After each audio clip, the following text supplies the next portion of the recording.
ভাই আপনার জমির দলিল, এই যে তোর জমির দলিল। মুক্তিযোদ্ধার নাতি নাকি রাজাকার?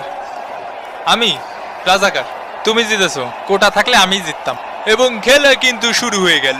পানির বোতলগুলো কানে রে।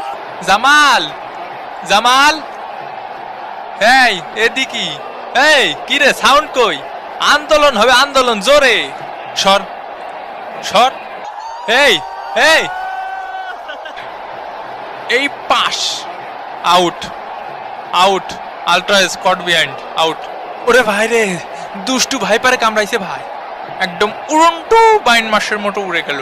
এ কাকা, আমাকে কোটা দেবেন না? এই যে কোটা। এ কাকা, এরপরে আমাকে একটা পেনাল্টি দিয়েন। কলম্বিয়ার শট মিস। ওরে শালা মুক্তিযোদ্ধার নাতি রে। এই গেল গেল গেল গেল 6, এই গেল গেল 7 আপ। এ দই দে দই, এদিকে এক গামলা নিয়ে আয়। ইয়ে বল স্যার, শালা রাজাকারের বাচ্চা, বল স্যার। ছাড়িস নে।